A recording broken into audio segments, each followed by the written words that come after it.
안녕하십니까 여러분, 반갑습니다. 홍문학수 사회를 강의하고 있는 김덕 선생입니다. 자, 이번 시간에는 드디어 좀 시간이 많이 흐르고 여러분들 기억하실는가 모르겠습니다만, 이렇게 우리가 강의를 원래는 저희가 이 문풀 강의를 20강 정도로 정리를 하려고 했었어요. 원래는 20강 정도로 정리를 해서 여러분에게 보내드리려고 했었는데 본의 아니게 좀 강의가 길어졌습니다. 그래서 대략 한 오늘까지 포함해서, 오늘 하는 것까지 포함해서 대략 한 3강 정도? 오늘까지 포함해서 한 3강 정도를 더해서 마무리를 지으려고 합니다. 오늘 이제 3.1운동 얘기하고요. 저희 무장독립투쟁이랑 경제적 민족운동, 뭐 여러 가지 이제 일제시대 여러 가지 독립운동 얘기들을 마무리하고 다음 시간에 현대사를 좀 얘기를 하도록 하겠습니다. 현대사는 너무 길게는 안 하고 그냥 1시간 정도 해서 먼저 간단하게 정리하는 식으로 해서 현대사를 진행하도록 하겠습니다. 자, 오늘은 3.1운동의 전개, 그러니까 지난 시간에 우리가 그 3.1운동 이전의 민족운동들, 그러니까 정확하게는 1910년대까지의 민족운동들에 대해서 언급을 했고, 이번 시간에는 3.1운동의 전개, 이제 3.1운동 이후서부터죠. 정확하게 3.1운동은 기본적으로 굉장히 중요한 건 우리나라의 이 독립운동사에서 가장 굉장히 큰 위치를 차지하고 있는 거죠. 1910년대에 일본의 뭐라 그럴까요? 1910년대 일본의 헌병 경찰 통치 방식에서 그게 변화하게 된 가장 큰 계기가 되는 사건이고, 중국의 오사운동이라든가 아니면 인도의 비폭력 운동이라든가 이런 운동에 굉장히 많은 영향을 미친, 세계사적으로도 굉장히 식민지배에 굉장히 큰 영향을 미치는 굉장히 중요한 운동이 되어 있습니다. 이번 시간에 3.1운동 얘기를 제대로 해보도록 하죠. 자, 다음 문제 보시죠. 37번입니다. 땡땡 독립과정에서 발생한 운동, 상쾌한 아침이네요. 여기서는 중요한 거는 이게 쭉 읽어보시면 알겠지만 중요한 것들은 여러 가지가 있습니다만, 일단 이 책 이름이요. 책 이름. 세계사 편력이라는 책이 누가 쓴 책이죠? 네루가 쓴 책이죠. 네루가 자신이 감옥에 있으면서 자신의 딸에게 알려주기 위해서 쓴 책이 세계사 편력이라는 책인데, 어쨌든 그래서 이 세계사 편력에서 하는 얘기, 특히 조선의 청년들이 맨주먹으로 항거했다. 그 다음에 학생의 신분으로 곧장 대학을 나온 젊은 여성과 소녀가 투쟁의 역할을 했다. 이런 얘기 쭉 나오는 걸 보면, 네, 이게 바로 뭐 얘기하는 거냐면 3.1운동을 얘기하는 거죠. 3.1운동 얘기를 할 때 있어서 이 운동 과정에서 발생한 사건인데, 예를 들면은 송양동호회는 뭐냐면, 그 도산 안창호 선생이 샌프란시스코인가요? 도산 안창호 선생이 샌프란시스코에서 흥사단을 조직합니다. 샌프란시스코 안창호 선생이 흥사단을 조직하는데, 이 흥사단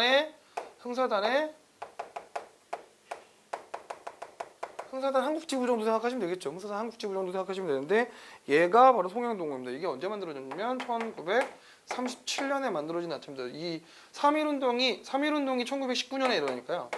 1919년에 일어나니까 당연히 해당 사학이 없겠죠. 그 다음에 송죽회는 그 평양 숭의여학교 교사였던 황애덕이라는 사람이 만든 비밀결사죠. 여학생들과 함께 만든 비밀결사인데, 얘가 1913년에 결성된 송죽회입니다. 그래서 별로 중요한 건 이 운동 과정은 당연히 아니겠죠. 그러니까 그 다음에 조선학생과학연구회는 사실상 그 공산주의자들과 좀 연계가 됐던 그런 단체인데, 그래서 1925년에 만들어지는 학생 조직입니다. 그 고려 공산청년회 여고하고 연결돼서 나왔던 애들이죠. 그래서 이 친구들은 이 조선학생과학연구회는 1926년에 일어나는 60만세 운동을 주도하는 세력들이 됩니다. 그 다음에 그래서 여기 3.1운동과 연결되는 건 경성철도 노동자 및 총독부 인쇄공 총파업, 요게 이제 연결이 됩니다. 그래서 원래 여러분들 3.1운동과 전개 과정을 기억하지만, 처음에는 대도시에서 비폭력 투쟁으로 가다가 나중에 시골 농촌 도시로 가면 갈수록 무장 투쟁 성격으로 간다는 것이 3.1운동의 중요한 특징 중에 하나니까 잘 기억해 주십시오. 다음 문제 보시죠. 답은 4번이 되겠습니다. 자, 다음 문제 보시죠. 38번입니다. 1919년 3.1운동 전후의 국내의 정세에 대한 설명으로 옳지 않은 거.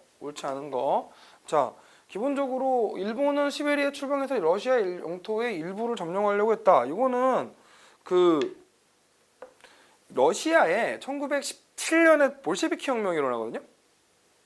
그러니까 1917년에 러시아에서 공산주의 혁명이라고 부르는 볼셰비키 혁명이 일어난단 말이죠. 볼셰비키 혁명들이는. 그래서 이 볼셰비키 혁명이 일어나서 그냥 뭐 공산주의자들이 다 점령을 해버린 게 아니라, 볼셰비키 혁명이 일어난 다음에 다 점령을 해버린 게 아니라, 볼셰비키 혁명이 일어난 직후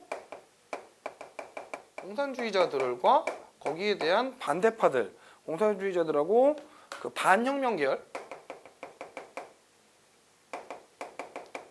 계열이 일종의 내전을 일으킵니다. 일종의 내전을 일으켜가지고 이제 싸우게 되죠. 적색군하고 서로 싸우게 됩니다. 이걸 이제 우리가 보통 시베리아 내전 그러는데,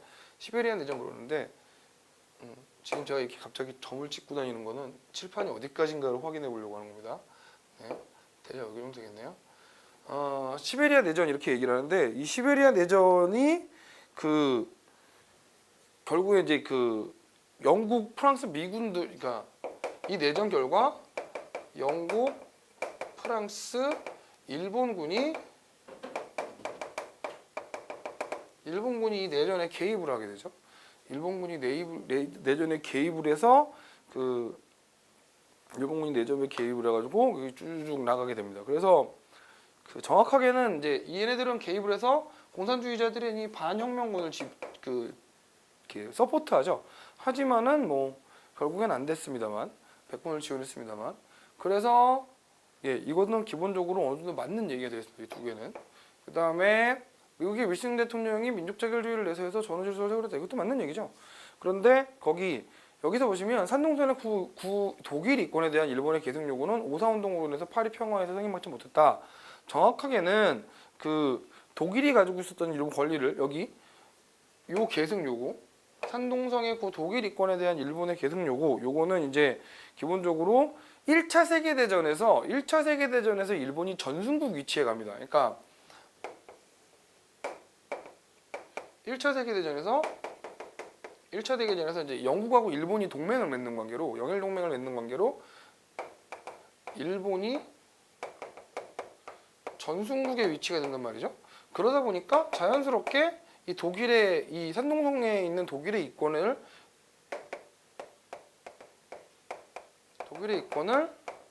일본이 계승하는데 성공합니다. 전승국이니까 저 파리 평화에 있는 1차 세계대전을 마무리하는 그 회의였으니까요. 거기서 뭐 승인을 받게 되죠. 물론 이제 그 세계대전이 끝나고 중국에서 이제 이 파리 평화회의에 이제 대표를 파견해서 특히 이런 여러 이권들에 대한 계승 요구를 반대하는 그 모습을 보였습니다만 당연히 씹혔겠죠. 열강들이 그걸 할 리가 없으니까. 그래서 결과적으로 거기에 대한 이런 파리 평화회의에서 이런 계승 요구를 승인 받은 것에 대한 분노로 오사운동이 일어난 거죠. 그러니까 순서상으로 일본이 계승을 요구했어요. 거기에 승인을 했어요. 그 결과 오사운동의 발생입니다. 그러니까 여기서는 오사운동으로 인해서 승인받지 못했다고 하니까 순서가 좀 잘못된 거고, 일단 승인받지 못했다는 것도 틀린 거고요. 자, 기억해 주셨으면 합니다. 자, 다음 문제 보시죠. 네, 임시정부네요. 대한민국 임시정부 수립과 활동. 문제 보시죠. 42번의 기억에서 디귿에 들어갈 내용을 바르게 내라는 것. 자, 3.1운동 이후 정부를 수립하려는 움직임이 활발해졌다. 13도로 밑에 쭉 나오죠. 그래서 여기에서 13도로 국내에서 국민대회를 개최하고 있는 기억은 바로 한성정부입니다. 한성정부고, 그 다음에 연해주에서 손병일을 대통령으로 하는, 손병일을 대통령으로 하는 건 니은은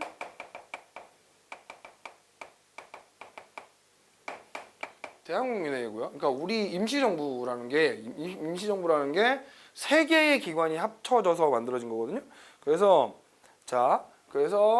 임시정부 일단 여러 곳에 만들어지자 통합된 민족운동을 수립했다. 그래서 서로의 통합을 모색하면서 1919년 9월에 상해에서 통합 정보를 두고 자 그래서 1919년 이건 이제 왜 9월이면 당연히 3.1운동에 영향을 받은 거죠. 상해에 임시정부를 두게 됩니다. 왜 상해일까요? 상해일까요? 당시에 이제 그 독립운동을 하는 여러 가지 루트 중에 여러 방식 중에 가장 이제 세력이 컸던 두 세력이 하나가 이제 무장 독립투쟁파하고 하나가 외교 독립론이죠. 외교 독립론.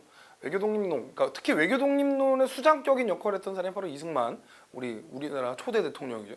그래서 상해는 당시에 유럽 애들이 모여 있는 유럽 외교 무대의 격전지였기 때문에 그래서 상해에다가 임시정부를 새겼다는 건 누가?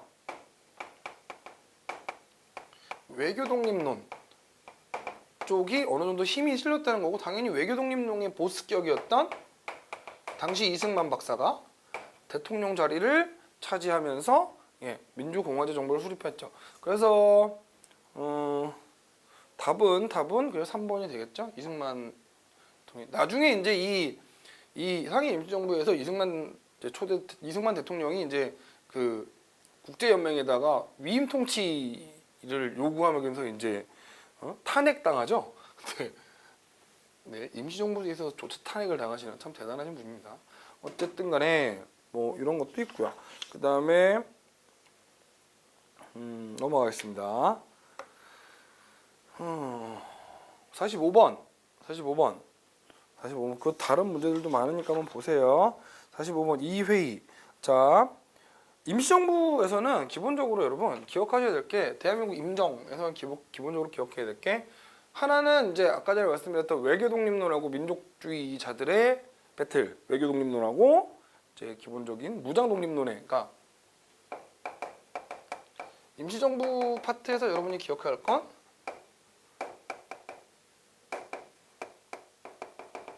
외교 독립론하고 무장 독립론 이 두 개가 아주 피튀게 싸우는 노선 중에 하나였고 또 하나 임시정부의 중요한 그 해외 임시정부가 아니라 해외 독립운동에 되게 중요한 라인 중에 하나가 민족주의 계열과 사회주의 계열 있죠. 여러분도 대부분 아시겠지만 사회주의 계열이 우리 독립운동에 굉장히 큰 영향을 했다는 건 절대 부인할 수는 없습니다. 그래서 이게 이제 1923년에 여기 내용이 있는 베이징 방면 인사는 분열을 통탄해서 통일을 촉진하는 단체를 출연시키고 상하일 때 인사는 고려에서 개혁을 요청하고 있었다. 임시의정원은 정부를 감독하는 기관이지만 현재 그차 실권을 행사해서 정부의 특실을 교정하고 시국의 문제를 이제 어려운 처지에 있다. 그래서 여기서 지금 통일적인 제조를 꾀한다라고 얘기하는 건 1925년에 1923년에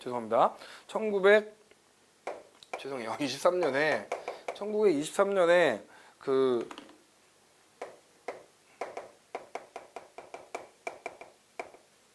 임시정부에서 국민대표회의를 열죠. 여기서 우리가 흔히 얘기하는 창조파와 개조파 간의 논쟁이 아주 열띤 논쟁이 일어납니다. 창조파는 뭐냐면 임시정부를 아예 없애버리고 새로운 독립운동 단체를 만듭시다라는 얘기고 개조파는 뭐 당연히 어느 정도 바꿔서 해야 된다는 거죠. 그 독립운동의 방향에 대한 논쟁이라고 보시면 되겠는데 그래서 이 국민대표회의에는 당연하겠지만 국내외의 여러 독립운동 단체 대표들이 참여했습니다. 그러니까 특히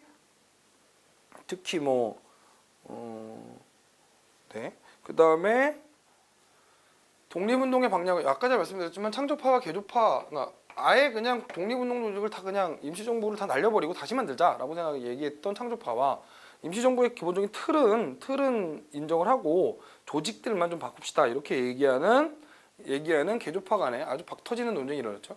삼균주의는 참고로 얘는 1940년대에 발표된 거죠. 삼균주의. 이거는 이제 소문에 중국 독립의 아버지라고 불리는 손문의 그 뭐였니? 산무주의였나?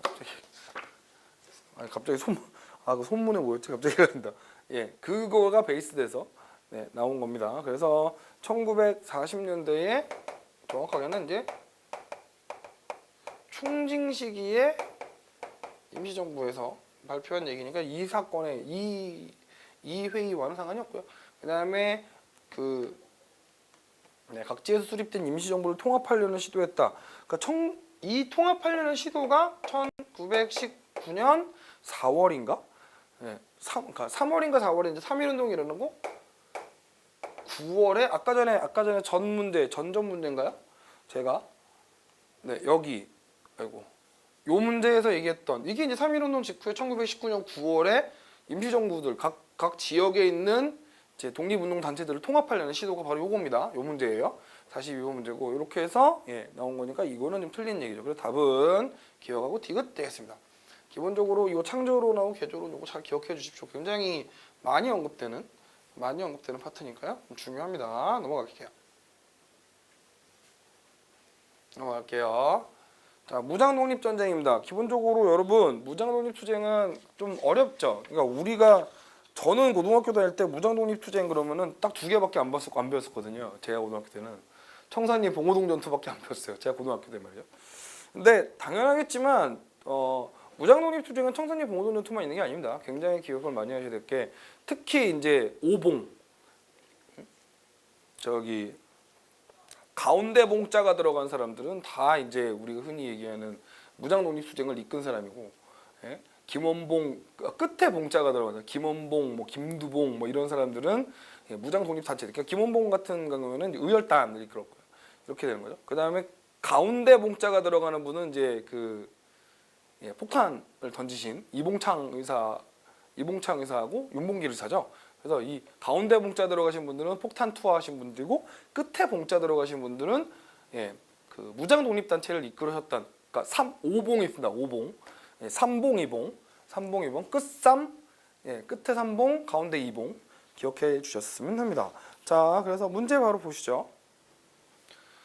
49번 문제입니다. 강도 일본의 구축을 지금 주장하는 건데 쭉 나오고 있죠. 첫 번째는 다음과 같은 논자들이 나오니 여기 보시면 일본 인사의 평화회의 국제연맹에 대한 과신 여기요. 평화회의하고 여기서 평화회의라는 건 만국평화회의를 얘기하는 겁니다. 국제연맹에 대한 과신 선전이 이참한 민중의 힘있는 전쟁의 기회는 없애는 계기가 되었을 뿐. 이거는 뭘 비판하고 있는 거냐면 그러니까 국제평화회의라든가 국제연맹에 우리가 의탁을 해서 독립을 얻으려는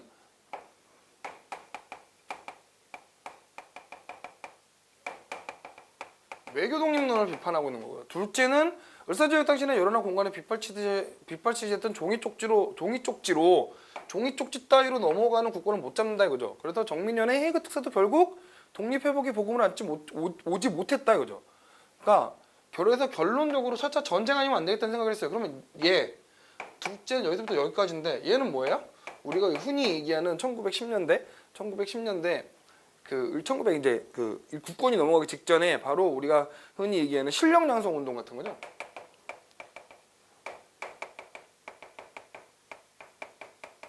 실력양성 운동이죠. 이것도 가차 없이 까이는 겁니다. 그래서 이 내용은 누가 쓰신 거냐면 일단 그 문체의 아주 금박함이나 강렬함을 보면서 단지 이게 신채호 선생이 쓴 거죠. 신채호 선생이 쓰신 글이고 그 다음에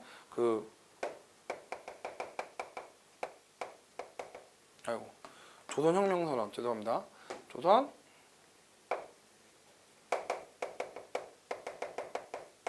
조선혁명선언이라는 뭐라고 해야 되지? 무장독립투쟁을 한 선언을 1923년에 있었던 조선 독립혁명의 한 구절입니다. 그래서 여기 일본의 이 글의 저자는 한국 독립운동 지열사를 저술했다. 독립운동 지열사를 쓰신 분은 박은식 선생이죠. 박은식 선생. 그리고 기억의 입장을 이은 사람들 중에는 무정부주의자도 있었다. 여러분 단재 신채호 선생하고요. 이제 우리나라가 국권을 잃은 후에 신채호 선생입니다. 신채호 선생하고 그 김원봉 같은 의열단 사람들 같은 경우에는 초기에는 아나키스트적인 성격을 띱니다. 무정부주의적인 성격을 띱니다. 그래서 굉장히 그러니까 원래 그 의열단 자체가 기본적으로 사회주의자 계열의 성격을 띠는 단체거든요. 그러니까 사회주의 계열의 단체들은 좀 까딱하게 좀 세게 싸우면 대부분 세게 싸우기 시작하면 무정부주의 쪽으로 빠지는 급진적인 사회주의자들이 오히려 나중에 가면 무정부주의로 빠지는 케이스들이 꽤 많습니다. 옛날에 우리나라 영화 중에 별로 흥행은 잘 못했습니다만 아나키스트라는 영화가 있었거든요. 이정재 씨 나오고 막 정준호 씨 나왔던 기억이 나는데 정확히 맞는지 모르겠습니다. 그래서 그렇게 됩니다. 그래서 니은의 입장은 좀 그렇고 그 다음에 근데 일단 여기서 왜 틀렸어요? 무정부주의인데 기억이죠. 외교 독립론이 무정부주의인 건 말이 안 됩니다. 그 다음에 니은의 주장에 따라 실력양성 운동에 따라 의열단은 무장 독립투쟁이죠. 무장 독립투쟁이죠. 그래서 약간 테러나 뭐 이런 것들 했던 무장 독립투쟁을 지향한 단체니까 당연히 말이 안 되죠. 그 다음에 기억을 주장한 대표적인 인물, 외교 독립론을 대표적인 인물은 이승만이다. 얘 맞는 말이죠. 외교 독립론을 주장한 대표적인 사람이 바로 이승만 박사니까요. 그 다음에 니은 어디 있어요? 충징 임시정부 시기에 독립운동 방략으로 채택됐다. 충징정부 시절의 독립운동 방략은 충징정부는 여러분 나중에 알고 계시겠지만 광복군 정부, 대한광복군, 대한광복군을 그 창설합니다. 얘네는 충징정부에서는 대한광복군 창설하고요. 여러분 이 대한광복군은 뭐였죠? 1945년에 서울 진공작전을 계획하는 사태죠. 그러니까 나중에 얘네들은 거의 뭐라고 봐야 돼요? 이 친구들은 뭐 외교 독립실 아니죠. 이건 무장 독립투쟁이죠. 무장 독립투쟁 계열로 보셔야 됩니다. 당연히 그렇게 보셔야 됩니다. 그래서 답은 4번 되겠네요. 이승만 대통령 요게 답이 되겠습니다. 네, 다음 문제 가시죠. 50번입니다. 50번. 다음 선언을 채택한 단체랍니다. 다음 선언을 채택한 단체. 요게 이제 그 아까 전에 방금 보셨던 여기서 방금 얘기했던 요 조선혁명선언이라는 신채호 선생님의 글에 이어진 겁니다. 그래서 이 책은 얘는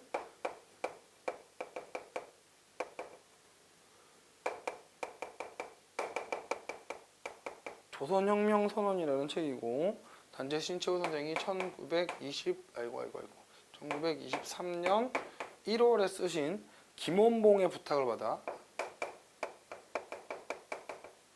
김원봉의 부탁으로 의열단 맨 처음 시작할 때 썼던 글이십니다. 의열단 단장이었던 김원봉의 부탁에 따라서 그래서 간 겁니다. 그러니까 의열단 얘기랑 뭐 당연히 나와야겠죠. 옳지 않은 겁니다. 그러니까 당연히 김원봉이 중심이 돼서 조직한 건 맞고요. 요인암살 시민소치기구 파괴를 목표로 움직인 것도 당연히 맞습니다. 그러니까 그 다음에 소속단체 이봉창 여러분 이봉창 의사하고요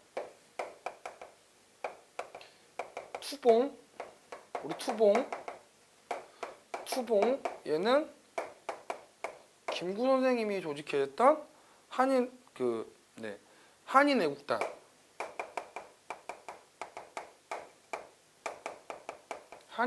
소속 단원이죠. 그러니까 당연히 의열단 소속이 아닙니다.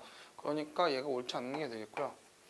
그러니까 3봉하고 2봉이 달라요, 단체가. 후에 이 단체 계통의 인사들은 조선의용대.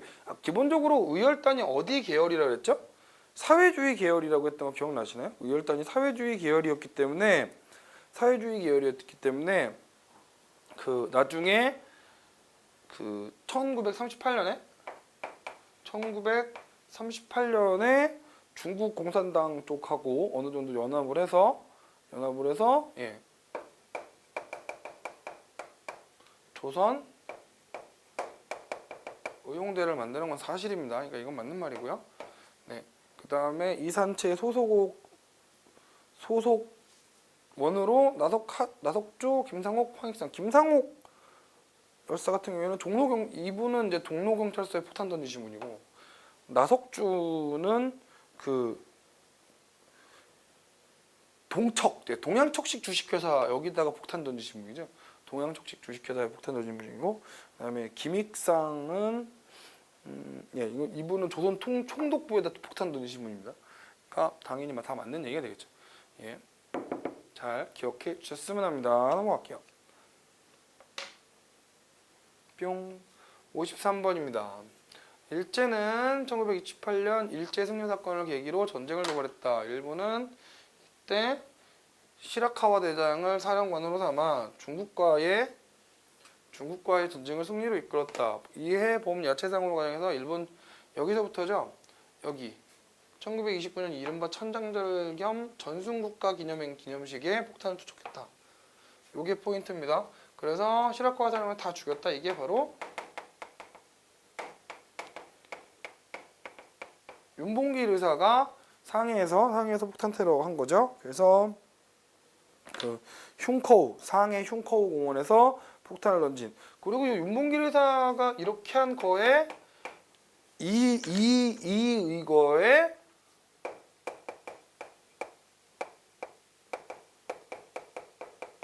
중국 국민당 정부에 굉장히 많은 협조를 이끌어냅니다.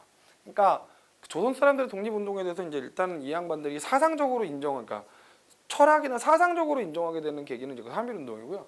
그 다음에 이 윤봉길 의사가 하게 된 게 그 국민당의 협조를 얻어내서 이 국민당 정부가 운영하는 낙양군사학교라는 군사학교에서 낙양군사학교에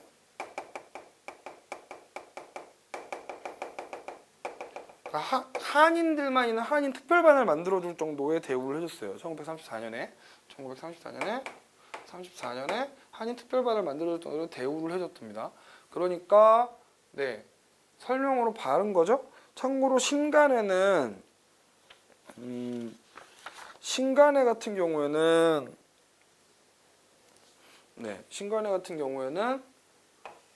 1926년에 있었던 60만세 운동이 신간의 형성의 계기가 되죠. 60만세 운동이 신간의 형성이 60만세 운동을 계기로 그 공산주의 계열과 민족주의 계열이 너무 서로 떨어져 싸우지 말고 합칩시다 이렇게 하는 논의가 일어나게 되고, 그래서 민족유일당 운동이 일어나서 그래서 신간회가 만들어지는 겁니다. 그러니까 당연히 여기는 당연히 해당 사항이 없는 거고요.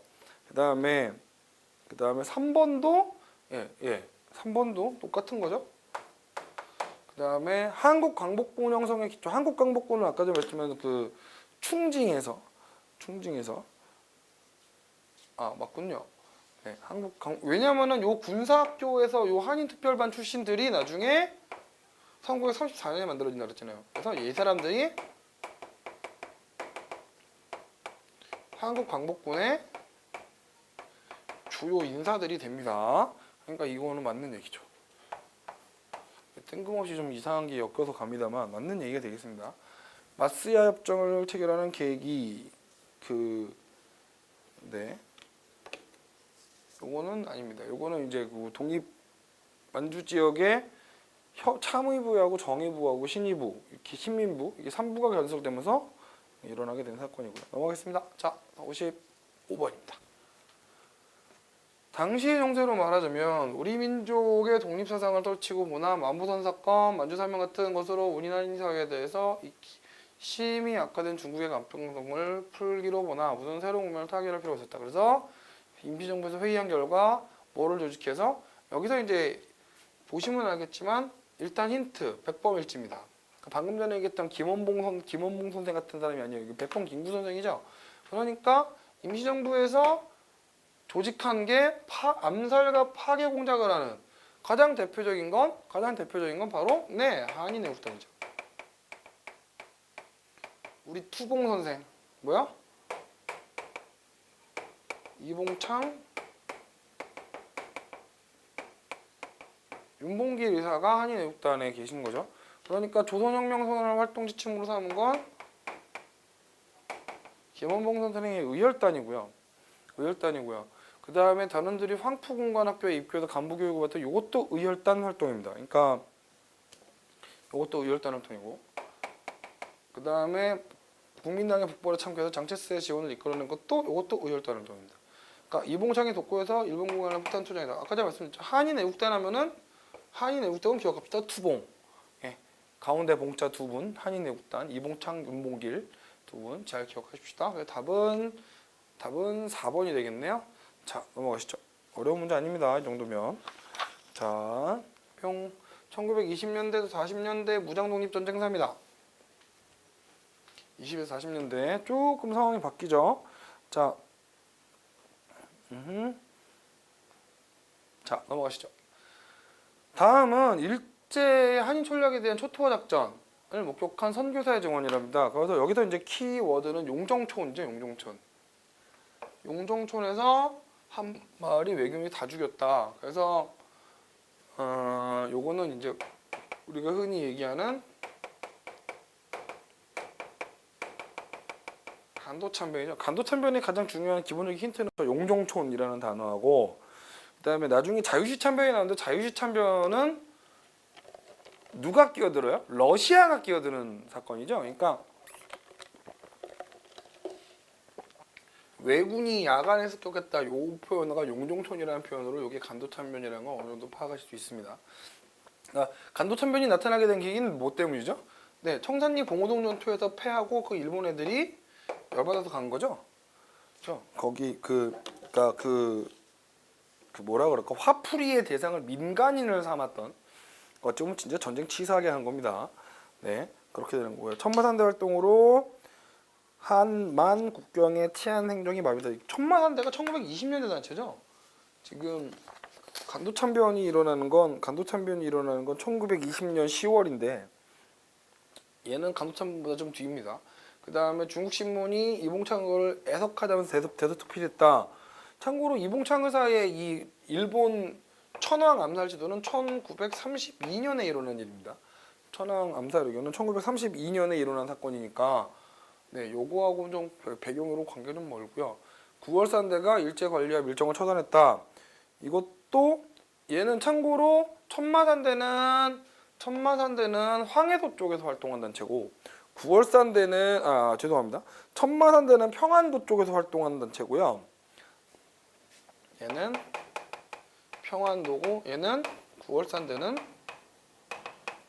황해도 지역에서 활동한 무장독립단체라는 거 기억해 주십시다. 다 대부분 알겠지만 여러분, 당시에 1910년대 20년대 당시에 우리나라 안에서 활동한 무장독립투쟁단체는 거의 대부분 사회주의 계열입니다. 사회주의. 그래 우리가 이제 북한에서 흔히 북한 쪽에서 얘기하는 빨치산이라고 부르는 라인들이 이제 이 조선 1920년대 무장독립에 우리나라에서 있는 무장독립투쟁의 가장 중요한 세력 중에 하나였죠. 자, 61번입니다.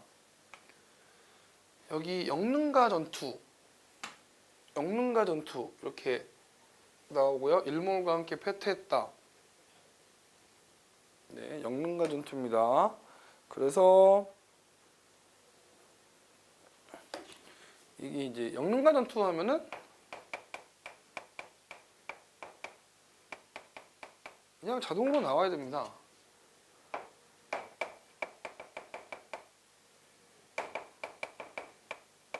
영릉가 전투하면 조선혁명군이죠. 조선혁명군.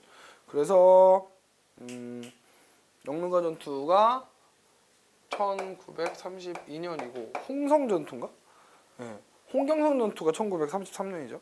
이렇게 된 겁니다. 그러니까 답은 1번입니다. 지정천의 지휘로 북만주와 간도 일대에서 활약한 거는 누구냐면 한국 독립군.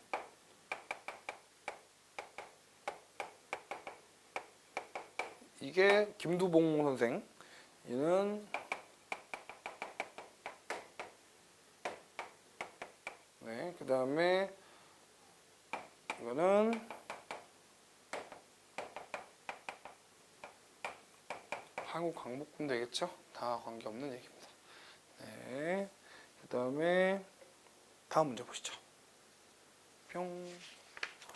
64번입니다. 지금 제가 안 풀고 지나가는 문제들이 많은데 요 일제시대 특히 무장독립투쟁은 여러분들이 잘 보셔야 돼요. 내용 좀 어렵습니다. 자, 경상도 밀양 출신 만주의 길림성에서 12명의 동지에게 의열단 결성. 이거 누구예요? 의열단 얘기 나오면 일단 김원봉을 생각하십시다. 그 뭐였지? 그 전지현 언니 나오고 황정우 씨 나왔던 그 영화 있잖아요. 거기에서 그 조승우 씨가 초반 장면에 잠깐 나왔다가 사라지죠. 김원봉 역할로.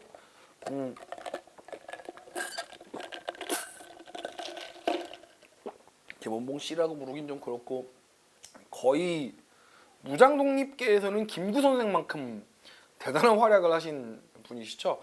우리 역사 교과서가 1980년대 90년대 당시에 너무 그 사회주의 계열이라고 하면 일단 무조건 다 없애고 봤어요. 그러니까 우리 무장독립단 투쟁을 우리 제 나이 또래의 사람들이 알고 있는 건 대부분 막 청산리 봉오동 전투 빼고는 무장독립 투쟁이 없었던 걸로 알고 있는데 나중에 대학 가서 보고 깜짝 놀랐죠. 이 김봉이라는 사람이 얼마나 대단한 사람이지. 거의 뭐 슈퍼스타죠. 그렇게 많은 일본을 향한 테러나 이런 걸 했음에도 불구하고 단 한 번도 잡히지 않았습니다. 그래서 뭐 실제로는 거의 한 군데에서 잠을 2시간 이상 잔 적도 없고 계속 움직이면서 일본군을 피해 다녔다고 하죠. 근데 나중에 해방이 된 이후에 왜 아시죠? 그 일제시대 때는 그 일본군 그러니까 조선 사람들이 일본에 이제 뭐라 그래야 돼? 그러니까 뿌락지? 예, 오히려 그래서 그 경찰 쪽에 오히려 일본 애들보다 더 악랄했던 게 조선 사람들이었다고 하잖아요. 그 사람 중에 한 사람 이름이 뭐였더라? 그 사람에게 그 해방이 된 이후에 오히려 잡혀서 고문을 받았답니다. 그래서 김원봉 선생이 해방된 조국에 들어와서 일제 식민지 시대에 뭐라 그럴까 친일파 나부랭이에게 뭐 일주일을 고문을 받고 풀려나자 그게 너무 억울하고 분하고 억울해서 방 안에서 3일 밤낮을 엉엉 우시다가 결국에 북한으로 넘어가셨죠. 북한으로 넘어가셨다는 얘기가 전해집니다. 그래서 네 해방 후에 남한 단독 정부 수립에 반대해서 월북한 후 요직을 맡았다가 연안파로 몰려 숙청을 당했다. 예, 김원봉 선생 얘기하는 거고요. 기본적으로 네 조선민족혁명당을 이끄신 분이죠. 쌍송보 전투에서 일본을 격파한 거는 이제 지정천. 네. 대전 자령 전투에서 이거는 1930년대 지정천 장군이 이끄는 지청천이죠. 왜 자꾸 지정천이라고 해요 요즘에. 지청천 장군이 이끄는 한국 독립군.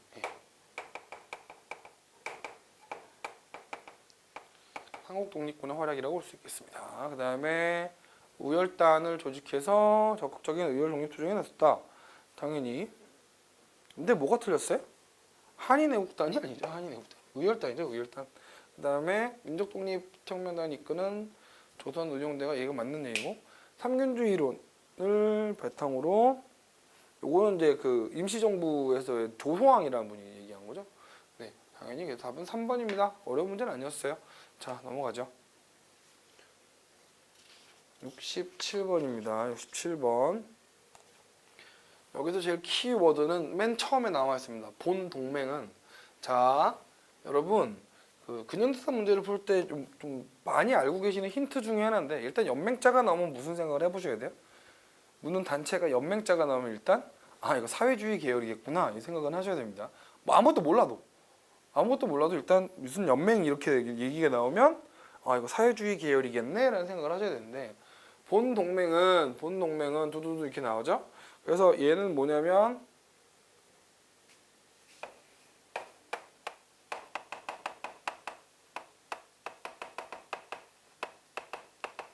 조선 독립동맹을 얘기합니다. 그래서 기본적으로 조선 독립동맹이고요. 그러니까 원래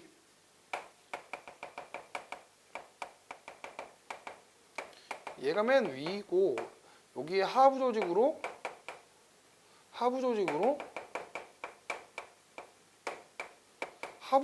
있는 게 조선의용군이죠. 하부 조직으로 있는 게 조선의용대하고 이거하고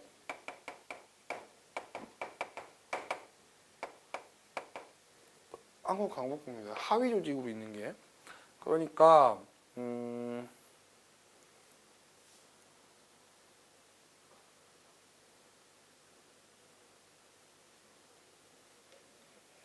광복군 아니군요. 조선의용군이었죠. 이렇게 생각하시면 되겠습니다. 그러니까 중국 공산당의 팔로군과 함께 활동할 때 이게 맞는 거예요. 응? 조선의용군은 팔로당하고 연합해서 활동을 하니까요. 그래서 2번 국민당 정부의 지원을 받아 창성된 거는 아까 전에 말했지만 조선의용대하고 한국광복군 요 두 개죠. 조선의용군하고 한국광복군 두 개고 그다음에 미국 전략정보처와 함께 국내 진공작전을 계획했다. 국내 진공작전을 계획한 거는 한국광복군이죠.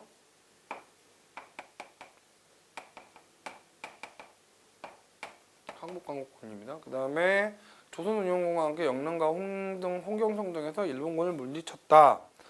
요거는 이제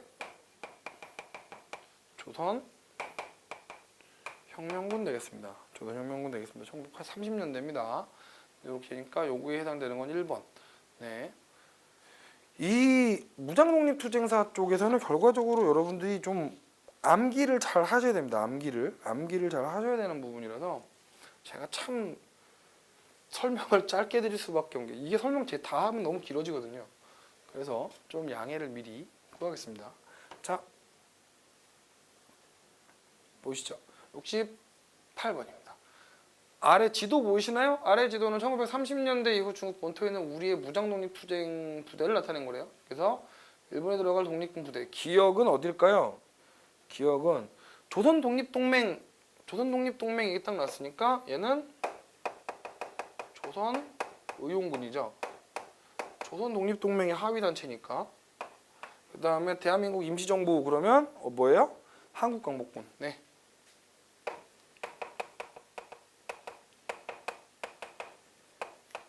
한국광복군이고 조선민족혁명당 하면은 네, 요게 조선의용대.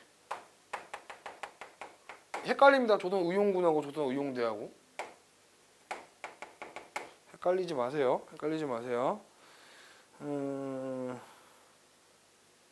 여기는 이제 조선민족혁명당의 군사조직. 이렇게 한번 보시면 되겠습니다. 별로 어려운 문제는 아닌데, 네, 그냥 위치 정도는 기억하세요. 1930년대 이후니까요. 30년대. 그러니까 항상 연대와 함께 지역을 같이 기억을 하셔야 됩니다. 지도와 함께 보시면 더 좋아요. 오케이.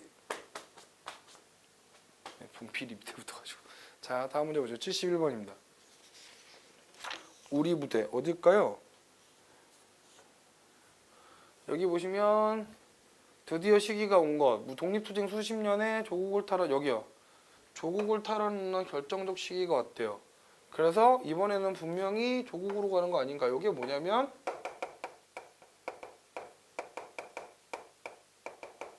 서울 진공작전을 계획하고 있는 애들이죠. 그러니까 얘네들이 누구냐면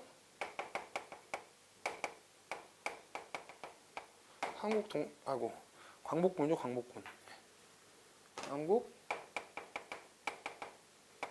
그런데 얘네들이 서울 진공작전을 하기 전에 얼마 전에 며칠 전에 뭐가 터지는 거예요?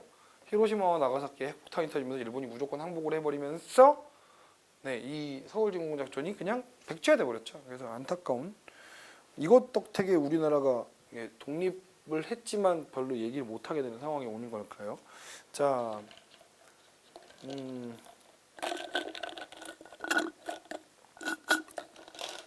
그래서 특히 이 한국광복군은 그래서 당연하겠지만 공산군과 함께 화북에서 화북이면 해보세요. 여기 우리나라가 있고 여기 중국이면 이쪽에 황하강 이놈으로 화북이에요. 아까 전 문제 잠깐 보시면 화북 지역은 뭐야? 조선 독립동맹의 조선의용군이죠. 그러니까 얘는 이게 같이 벌인 건 누구다고요? 광복군이 아니라 조선의용군이라고요. 그 다음에 중국 운용군과 함께 연합작전을 펼쳤대요. 이거는 저기 삼봉의 마지막 양세봉 선생이 했던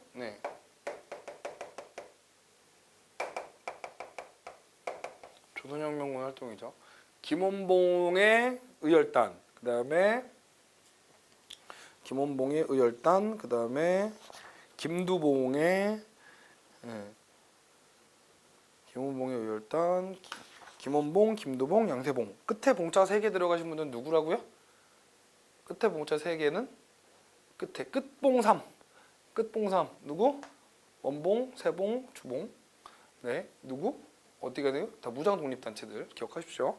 그다음에 중국 관내에 조직된 최초의 한인 군단 조직이다. 요거는 이제 조선의용대죠. 조선의용대. 의용군하고 의용대 달라요. 이게 이제 광복군이고요. 답은 그래서 4번입니다. 자, 잘 기억해요. 여기 문제가 겹치는 문제가 많으니까 개념을 어느 정도 기억을 하시고 계시면 겹치는 문제가 많으니까 풀다 보면 많이 외우시게 됩니다. 원래 기술분위는 그런 의미에서 하는 거고. 자, 73번입니다. 충징에서 이 단체를 창설했대요. 충징에서 창설된. 네, 뭐야? 아이고야.